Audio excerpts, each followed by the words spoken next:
Muay Thai, or Thai boxing, is a 2,000-year-old martial art which was developed on the Asian battlefield. Muay Thai has developed into a ring sport and has become very popular in North America. A Muay Thai fighter may strike the body by using fists, elbows, shins, or knees. This is why the Muay Thai is sometimes called the science of 8 limbs. Regular training will build up your stamina and put your body in good shape. You should be able to withstand being hit by the various weapons of the opponent. Your pain tolerance will increase.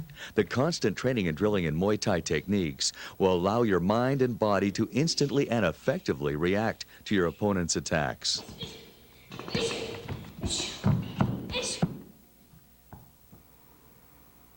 Master Sing Tong was born in Laos and has been training in the art of Muay Thai all of his life. As one of the Muay Thai lightweight champions, he has helped train many champion boxers using his simple step-by-step methods. Master Sing Tong invites you to step into the ring and join the warriors as he instructs you in the art of Muay Thai.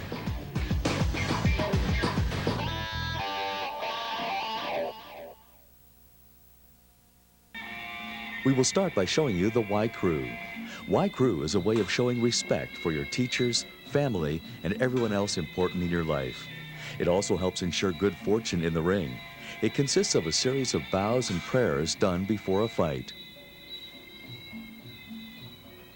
After the Y Crew, the Ram Muay is performed, which is a dance-like exercise which also shows respect for your trainers and your opponent's camp.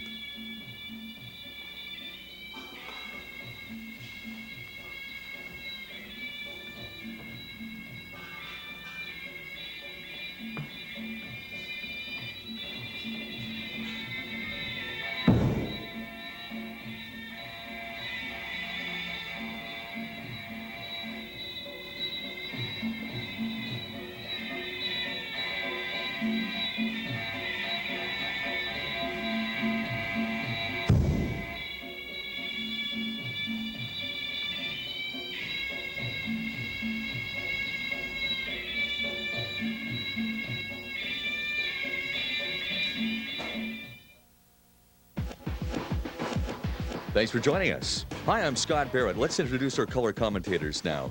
Dale Floyd, former president of the World Kickboxing Association, and Mark Brackenbury, current North American Muay Thai champion. Both of these gentlemen are experts in the art of Muay Thai. So let's get going now with Master Sing Tong's step-by-step Muay Thai instructions. So Dale, what level of instruction is this? This would be your basic level for martial artists from other styles such as Kung Fu or Karate that want to add to their repertoire of fighting ability, or somebody that's never taken martial arts in their life. They can apply this and use this for fitness or for self-defense. So Mark, are these the basic punches that you use in your repertoire then?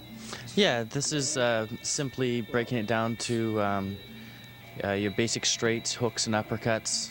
If you notice, the hands are always up on the hand that's not punching. On straight punching, you do not want to lock your elbow. And the pivot of the foot, turn of the shoulders. So the form is very important then. That is something you should be watching as you practice these moves. Yes, your technique definitely gives you power and speed. And form and defense obviously keeps you protected. I guess, Dale, you've done these a few times yourself. Many, many thousands of times, and I've been hit by some big guys. But just to make a point, as you're watching the video, these moves are very similar to boxing, and you know, somebody that's not familiar with Muay Thai or even with martial arts in general that knows boxing will go, well, that looks like boxing, but there's something different about it. Check out, as we come up to looking at his foot stance, check out where his feet are. The difference between boxing and Muay Thai, or boxing and any other martial art, is the fact that their stance has to be wider. A Muay Thai fighter has to be able to lift his leg to kick, so he's going to be balanced a little bit differently than a boxer. Most boxers are leaning forward, as Master Song is doing right now, but they're always leaning forward. With Muay Thai, you have to be able to back up a little bit, lean back a little bit in order to throw a kick technique. Now tell us, because you have to have your feet at a wider stance such as that, does that actually take some of the power away that a boxer may normally have? Yes, it does for your hand techniques. Now, this particular situation where he's showing you right now, he's showing for inside fighting, which would almost be exactly the same as a boxer. But you can see there right now how far apart his legs are. So, Mark, tell me, out of all these punches, we have 12 of them here in the one sequence, which would you say is your favorite punch? I'd have to say I like the straight right. And why is that? It's if you can land it, if you get lucky, straight down the middle, it leaves you reasonably protected. You don't have to do a looping or big hooks or anything, straight down the middle. Here we go. You can watch the pivoting here on the feet and standing up on the toes on the hooks and on the uppercuts. Watch the body. So you were saying the straight right is your favorite. Now, does a straight punch generally have more or less power than a hook? Depends how it's thrown. I think you can get a bit more power with hooks, depending how wide you throw them. In Muay Thai, it's dangerous to throw big punches. One, if you miss, you're off balance, and unlike boxing, you're susceptible to knees and elbows. You can get pushed, you can get pulled, grabbed on the head. So you have to keep your body pretty much upright and on balance, even while you're throwing punches. We're on to section number 2 now, a combination hand punch with 4 punches. So, Dale, will this be just a portion of the 12-punch sequence? Yes, this is just one segment of it. He's working his footwork right now. It's really important that you're totally balanced when you throw your punches. If you're off balance even a little bit, as you throw a punch, your opponent can parry the punch and throw a kick to your midsection or to your leg, and that's dangerous. And one thing that most martial artists don't realize about Muay Thai is the fact that stand-up fighters such as karate fighters, kung fu fighters, and traditional kickboxing fighters, they don't count on the fact that they're going to get grabbed and pulled into a knee. So that's something you really have to watch for then. Yes, and you can see from his stance, when he had his legs apart there, he's prepared to throw a kick immediately after he throws a punch. So the punches are setting him up for the kicks. Well, I guess your defense is as important as the offense. Exactly, and you can see here right now Master Song is parrying the blows of his opponent. And all the time being cognizant of the fact that he's going to be throwing a kick at some point. So right here, he could block that punch and then follow up with a rear leg roundhouse kick. So is that the main type of block you use for punches, Mark? Yeah, you can parry them to the side. You can cover, parry and kick, parry and knee. If somebody's punching, you can also push.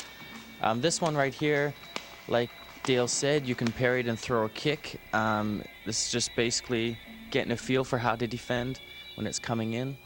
Notice he's not moving his hands very far, which is leaving him ready to protect himself from another punch. And the basic principle here is just deflecting the power. So if a straight punch is coming directly at your head, you just deflect the power a few inches, and his own body weight is going to take him off target. Really? So you don't have to actually hit that hand that hard to put it off target? No. Very little pressure on the hand. It's more of a slapping motion. Now this is the kick that Master Song is known for. He's basically a thunder kicker. When he does a roundhouse kick to the body, it definitely Get your attention really it does. A trained athlete can probably take it. Somebody that's not used to it or is not ready for it is going to be seriously hurt from it. So when you take a kick such as that, if you're not ready for it, if you're not tensed up, in other words, it would just double you over, I would imagine. Yeah, exactly. It'll drop you for 2 reasons. One, it's hitting the shin bone is hitting the diaphragm, and as you can see here, when he's in the ring with somebody, that bone is very hard, and Thai fighters train the shin. They actually hit it with sticks or use liniment on it to toughen the shin up so that they don't feel any pain whatsoever. In Thailand, when they're fighting, they actually inject it with Novocaine and stuff like that, so they have no feeling, but you feel it when it hits you. And it will actually, you can hit the diaphragm or hit the liver, and both of them are enough to just drop you. I was wondering about that, Mark, because I know if I hit my shin on a chair, I mean, I'm weeping like a schoolgirl here.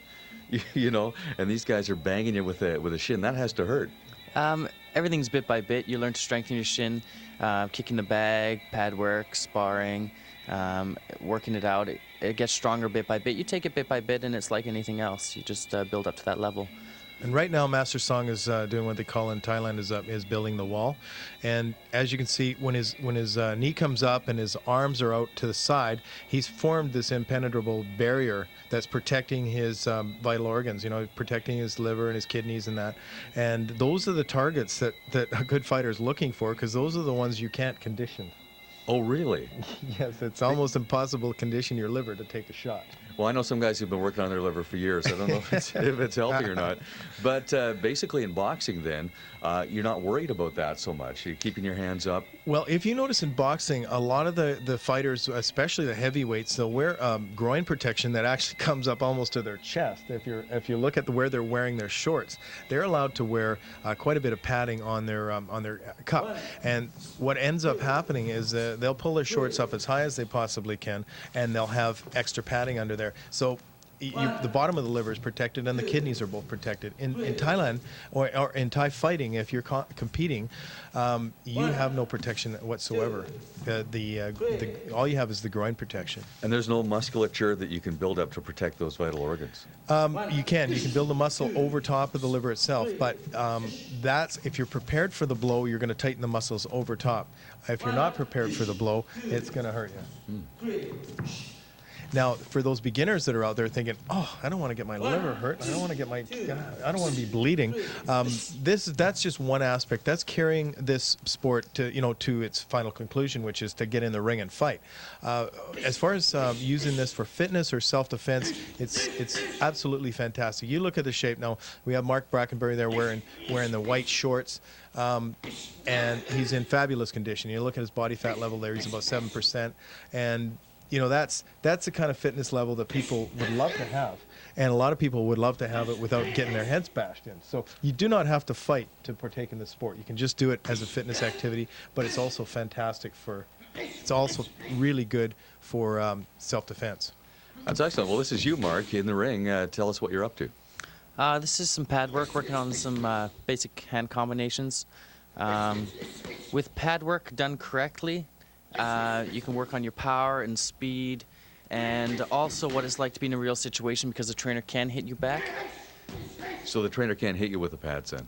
Yes, oh yes. And this is the most important component of training, if you can find a training partner, because of the fact that a lot of people, and I've seen so many boxers and so many kickboxers do this, they go in the ring, they stand in front of a heavy bag and bash away at it and think, hey, I've got this down, I can throw a punch. Well, 90% of people out there can throw a punch. It's being able to not get hit back that's important, and a heavy bag won't hit you back, so you have to find a training partner that you can work with. Yeah, movement and defense, not getting hit and being able to take a hit.